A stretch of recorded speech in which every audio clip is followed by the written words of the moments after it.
히브리 예언자들의 메시지를 딱 압축했는 내용이 미가서에 나옵니다. 미가서 6장 8절 우리 한번 찾겠습니다. 1296페이지입니다. 구약 성경 1296페이지. 히브리 예언자들의 메시지를 한 절로 줄여서 압축해 놓은 본문입니다. 1296페이지 우리 찾겠습니다. 미가서 6장 8절입니다. 이 말씀 속에 예언자들의 메시지 세 가지를 종합을 해서 미가가 한 절로 적었습니다. 사람아, 주께서 선한 것이 무엇임을 너게 보이셨나니 여호와께서 너게 구하시는 것은 오직 정의를 행하며 첫 번째 사회 정의입니다. 바로 아모스 선지의 메시지의 중심입니다. 아모스 선지는 당대에 피를 토하는 마음으로 사회 정의를 부르짖었습니다. 인자를 사랑하며, 인자는 바로 사랑입니다. 사람들 간의 사랑이 아니라 하나님으로부터 오는 사랑을 인자라고 표현합니다. 바로 호세아의 사랑입니다. 그 다음 겸손하게 너 하나님과 행하는 것, 바로 이사야의 거룩한 하나님과 동행하는 거룩한 삶입니다. BC 8세기 7세기 어간에 그 이스라엘 땅에 예언자들이, 걸출한 예언자들이 4명이 활약을 했습니다. 아모스, 호세아, 이사야, 미가 4사람이 그 시대에 북왕국 이스라엘에서 활약을 했습니다. 그 시대 미가란 선지자가 자기 동료되는 선지자, 예언자들 아모스, 호세아, 이사야의 메시지를 압축을 시켜서 이렇게 한 줄로 표현을 했습니다. 이런 예언자 운동의 시작은 사무엘 선지에서부터 시작됐습니다. 사무엘 선지를 이끌어서 이스라엘 역사의 전환기에 나라의 운명을 결정지은 걸출한 영적 지도자였습니다. 사무엘 선지를 일컬어서 마지막 사사요 첫 번째 예언자라고 그럽니다. 그 사무엘 선지가 위대한 일을 한 것이 사무엘상 19장에 나옵니다. 우리 한번 다 같이 찾겠습니다.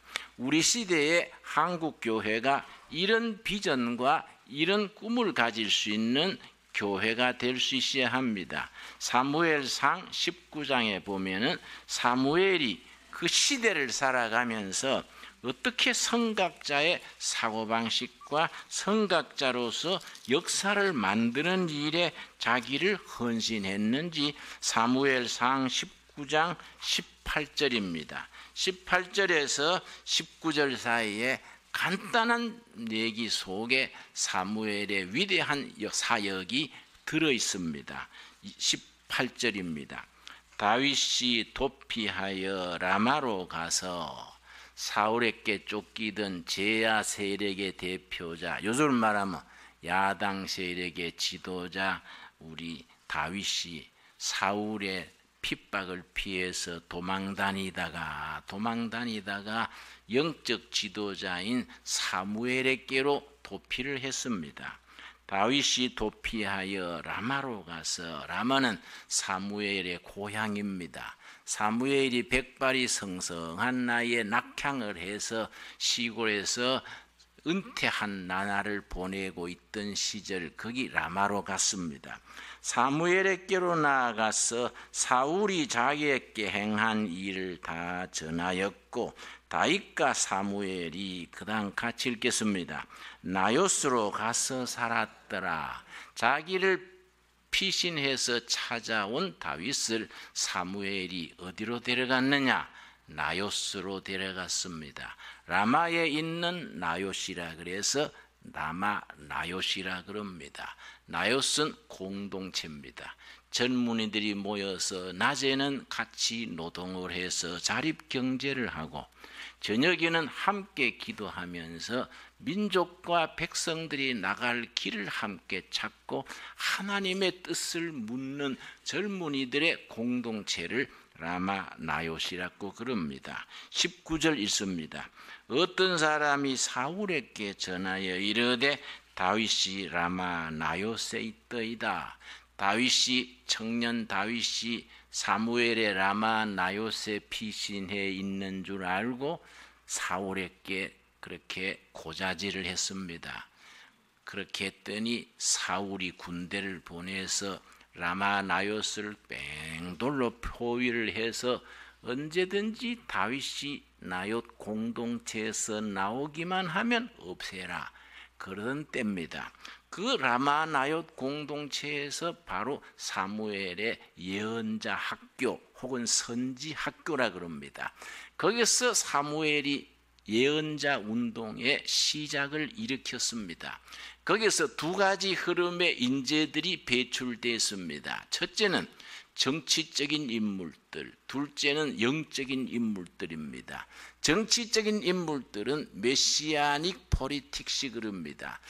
그 이스라엘 땅에 가나안 땅에 메시아적인 정치, 하나님의 나라를 정치적으로 실천하는 그런 운동, 메시아적인 정치 운동을 일으키는 인재들이 길러졌습니다. 대표적인 인물이 다윗과 솔로몬 그 계통입니다. 두 번째는 영적 지도자들입니다. 바로 예언자 운동입니다. 사무엘의 예언자 학교 혹은 선지 학교에서 그 뒤에 이스라엘 역사의 기라성 같은 예언자 운동이 거기서 시작이 됐습니다. 그 예언자 운동이 그 뒤로 방금 말씀드린 것처럼 서양 문명을 결정짓는 3대 주류 중에 한 주류로 지금까지 내려오고 있습니다. 그 예언자 운동은 두 시기로 나눴습니다. 문서 전 예언자, 문서 예언자 이렇게 가릅니다. 문서 전은 글로 남기기 전의 시대, 엘리야, 엘리사, 나단 이런 사람들은 자기의 생각과 자기의 그 선포하는 메시지를 글로 남기지 않았습니다. 그걸 문서전 예언자라 그럽니다. 다윗 시대의 나단, 엘리야, 엘리사 이 사람들이 문서전 예언자들입니다. 그 뒤에 문서 예언자들은 3기로 나눕니다. 제1기가 BC 8세기, 7세기에 이스라엘을 중심으로 활동했던 이사야, 아모스, 호세아, 미가가 대표적입니다. 제2기는 바로 예레미야입니다. 예레미야. 제3기가 오늘의 본문인 에스겔이 주인공이 되는 에스겔서의 주인공이 되는 에스겔입니다. 에스겔 시대는 포로 시대입니다. 남북이 다 망해버리고 이스라엘 백성들이 굴비처럼 엮여서 바벨론으로 포로로 끌려가서 그때 한 10,000명이 포로로 잡혀갔습니다. BC 597년입니다. 그때 포로로 끌려가는 그 일행 중에 25살 먹은 에스겔이라는 청년이 있었습니다. 이 청년이 포로로 끌려가서 저 바벨론 강가에서 포로 수용소에서 살아갑니다. 오늘 본문 말씀 우리 한번 다시 같이 찾겠습니다. 에스겔서 1장 1절입니다. 그 포로 수용소가 있는 그 강가를 그발 강가라 그럽니다. 우리 마치 서울의 한강변에 고수부지가 있듯이 그발강 강가에 그런 포로들을 수용하는 포로 수용소 캠프들이 쭉 있었던 것 같습니다. 거기서 포로 생활을 하면서 에스겔이 30살 때부터 하나님의 말씀을 계시로 받기 시작을 했습니다. 자, 에스겔서 1장 1절 제가 읽습니다. 30해 넷째 달 바로 에스겔의 자신의 나이를 말합니다. 이스라엘의 풍습은 30세가 되면서부터 공생애를 시작합니다. 그래서 예수님도 30세 시작하셨고, 세례 요한도 30세 시작하고, 요셉도 30세 총리가 되고, 에스겔도 30세째 되는 날 넷째 달 초다새 날 하나님의 말씀을 받게 됩니다. 그발 강가 사로잡힌 자 중에 있을 때에 사로잡힌 자 중 바로 포로 수용소입니다. 고국에서 포로가 돼서 끌려와서 그때 포로로 갔던 사람들이 대충 10,000명입니다. 그 사람들 속에 청년 에스겔이 5년 동안 기다리다가 30살이 됐을 때에 말씀을 받습니다. 이때 하늘이 열리며 하나님의 모습이 내게 보이니, 여러분 그 하늘이 열리며 거기에 줄을 치기를 바랍니다. 하늘이 열리며, 왜냐 이 말씀이 중요하냐? 사방이 다 막혔습니다. 전부 다 막혔습니다. 바벨론 나라의 포로로 끌려와서 인권이 있습니까? 미래가 있습니까? 조국은 망해버리고 종의 신세가 돼서 완전히 종살이를 하다가 평생 종으로 끝나게 됐습니다. 동서남북 어디에도 희망이 없던 절망적인 시대입니다. 그런데 세상에 어떤 제국도 어떤 권력도 막을 수 없는 곳이 한 곳 있습니다. 어느 곳입니까? 하늘길입니다. 하늘을 누가 막겠습니까? 여러분, 세상에 무슨 권력, 무슨 세력이 하늘길을 막겠습니까? 유일하게 열려있는 하늘이 그동안에 닫혀 있었습니다. 그런데 에스겔이 30세 되는 날, 30세 되는 넷째 달 닷새째 되는 날 하늘이 열리는 겁니다. 유일한 길입니다. 여러분, 뭐 불경기다, 어렵다, 온갖 어려움이 있을지라도 우리에게는 항상 하늘길이 열려 있습니다. 여러분 아멘 하시지요? 이게 우리들이 확신입니다. 확신. 하늘길은 지금도 열려 있는 겁니다. 그래서 우리는 에스겔이 포로 수용소에서 30세 나이에 하늘을 쳐다보고 하늘로 길이 열리는 걸 체험했던 그 체험이 오늘 우리들에게 얼마나 절실한 때입니까? 여러분 2절입니다. 2절 말씀. 여호야긴 왕의 사로잡힌 지 5년 그달 초닷새라. 바로 포로로 끌려올 때에 그때 유대나라 왕이 여호야긴 왕입니다. 여호야긴 왕과 더불어 10,000여 명이 포로로 끌려온 지 5년 되던 그 해다. 그 다음에 3절 말씀에 오늘 우리에게 주시는 메시지가 들어있습니다. 갈대아 땅 그발 강가에서 여호와의 말씀이 부시의 아들 제사장 나 에스겔에게 특별히 임하고 열린 하늘로부터 말씀이 임했습니다. 여러분 에스겔서가 48장으로 되어 있는데 48장 속에서 여호와의 말씀이 나에게 임했다 이런 말씀이 49번 되풀이 됩니다. 계속해서 하늘로부터 여호와의 말씀이 내게 임했다. 다 동서남북 다 막힌 시대에 하늘이 열리고 하늘로부터 살아계신 하나님의 말씀이 자신에게 임했습니다. 바로 신앙의 세계는 그때나 지금이나 마찬가지입니다. 여러분 우리에게 하늘로부터 임하는 살아계신 하나님의 살아있는 말씀이 우리 심령에 임하게 되기를 바랍니다. 에스겔서에 하나님의 말씀이 임했다가 몇 번 나온다고요? 49번 49번. 우리에게도 계속해서 하나님의 말씀이 살아있는 하나님의 살아있는 말씀이 우리 영혼의 심령의 삶의 현장에 임할 수 있게 되기를 바랍니다. 그 다음 중요한 것은 그냥 말씀만 임하고 끝나버리면 그냥 말씀으로 끝납니다. 우리가 성경을 읽고 큐티를 하고 집회 설교를 듣고 말씀은 우리가 계속 받습니다. 그러나 내 자신과 우리 주위나 가정이 아무것도 변화되지 않으면은 거기서 무슨 보람이 있겠습니까? 그 다음 말씀이 중요합니다. 여호와의 말씀이 부시의 아들 제사장 에스겔에게 특별히 임하고, 그 다음 뭐라 그랬습니까? 여호와의 권능이 내 위에 있느니라. 그 말씀으로 자신과 세상을 변화시킬 수 있는 하나님의 능력입니다. 능력, 히브리 말로 카리스마, 영어로 파워입니다. 파워.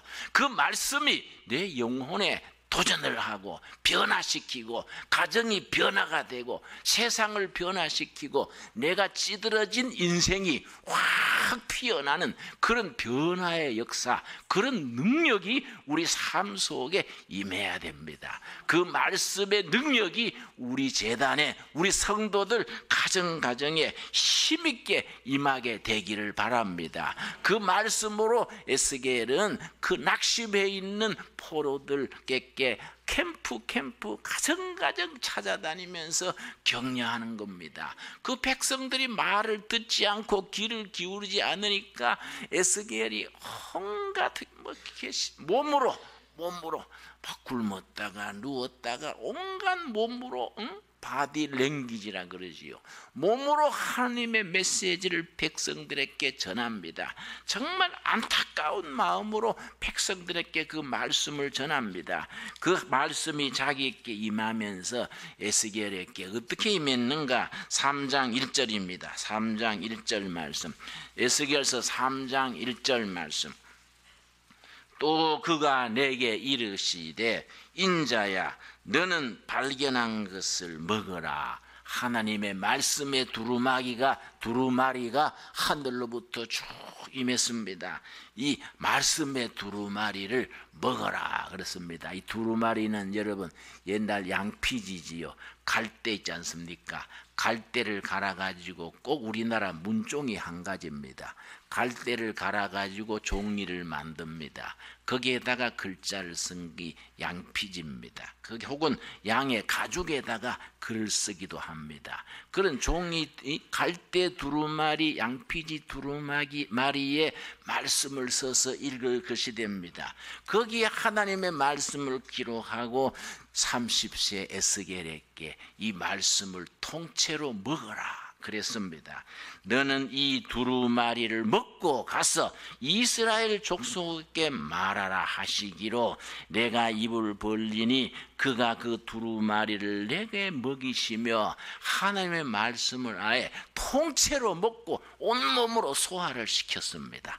세포마다 뼛속마다 말씀이 팍 들어박히도록 그렇게 말씀을 먹었습니다. 그랬더니 3절 그 말씀이 달기가 꿀과 같았다고 그랬습니다. 3절 우리 한번 같이 읽겠습니다. 내게 이르시되 인자야 내가 너게 주는 이 두루마리를 너 배에 넣으며 너 창자에 채우라 하시기에 내가 먹으니 그것이 내 입에 달기가 꿀 같더라. 여러분 말씀 읽고 묵상할 때에 꿀같이 되기를 바랍니다. 여러분 3장 16절입니다. 3장 16절 말씀. 7일 후에 여호와의 말씀이 내게 임하여 이르시되 인자야 내가 너를 이스라엘 족속의 파수꾼으로 세웠으니 너는 내 입의 말을 듣고 나를 대신하여 그들을 깨우치라. 바로 자신이 받은 말씀을 나가서 파수꾼으로 깨우치는 겁니다. 여러분 말씀의 파수꾼, 복음의 파수꾼으로 어디 가서든지 파수꾼의 사명을 잘 감당할 수 있게 되기를 바랍니다. 정말 중요한 일이지요. 우리가 직장에서나 마을에서나 우리 복음의 파수꾼으로서 우리 복음을 전하고 지키고 증언하는 우리, 실천하는 우리가 될 수 있어야겠습니다. 그런 사명 중에서 정말 그 사명을 게으리하는 종들에 대해서 하나님이 큰 꾸지람이 나옵니다. 우리 에스겔서 34장입니다. 에스겔서 34장을 일컬어 목자장이라고 그럽니다. 하나님으로부터 받은 말씀을 그 시대에 전해야 될 파수꾼의 사명을 받은 사람들이 그 말씀을 게을리하면은 하나님이 어떻게 말씀하시는가? 34장 1절입니다. 여호와의 말씀이 내게 임하여 이르시되, 그 말씀이 계속 나오지요. 에스겔서 전체 49번 나오니까 계속해서 나옵니다. 2절, 인자야 너는 이스라엘 목자들에게 예언하라. 그들 곧 목자들에게 예언하여 이르기를, 그 목자는 목사도 되고 또 가정의 호주도 되고 전도자도 되고 지도자도 됩니다. 그 지도자들에게 말해라. 목사들에게 말해라. 가정의 호주들에게 말해라. 우리가 그렇게 넓게 적용할 수 있습니다. 주 여호와께서 이같이 말씀하시되, 자기만 먹는 이스라엘 목자들은 화 있을진저 목자들이 양떼를 먹이는 것이 마땅하지 아니하냐. 목사가 자기만 먹어가지고 체중 감당을 못하고 교인들은 바싹 영적으로 마르면 어떻게 되겠습니까? 자기만 먹고 양들을 먹이지 않는 목자들에게 말하라, 이 말입니다. 2절 말씀, 3절 말씀. 너희가 살찐 양을 잡아 그 기름을 먹으며 그 털을 입되 양떼는 먹이지 아니하는도다. 4절 말씀. 너희가 그 연약한 자를 강하게 아니하며 병든 자를 고치지 아니하며 상한 자를 싸매 주지 아니하며 쫓기는 자들을 돌아오게 하지 아니하며 잃어버린 자들을 찾지 아니하고 다만 포악으로 그것들을 다스렸도다. 5절 같이 읽겠습니다. 목자가 없으므로 그것들이 흩어지고 흩어져서 모든 들짐승의 밥이 되었도다. 우리 목사들이 설교자들이 교인들을 말씀으로 삶으로 바로 먹이지 못해서 영적으로 굶주린 우리 백성들이 헤매다가 엉뚱한 데 가서 사이비에 빠지고 희생되고 그런 사실을 지금 일러주는 겁니다. 그래서 하나님께서 뭐라 하시느냐, 여러분, 에스겔서 34장을 무슨 장이라 한다고요? 목자장. 아주 심각한 내용입니다. 천천히 읽으면요 정신이 바짝 드는 내용입니다. 15절, 내가 친히 내 양의 목자가 되어. 하나님께서 보시다 못해서 안 되겠다. 내가 직접 목자로 가야겠다. 내가 친히 양의 목자가 되어 그것들을 누워 있게 할지라. 주 여호와의 말씀이니라. 그 잃어버린 자를 내가 찾으며 쫓기는 자를 내가 돌아오게 하며 상한 자를 내가 싸매주며 병든 자를 내가 강하게 하려니와 살찐 자와 강한 자는 내가 없애고 정의대로 그것들을 먹이리라. 이렇게 말씀하신 뒤에 결론이 뭐냐? 결론이 중요합니다. 23절입니다. 22절부터 읽겠습니다.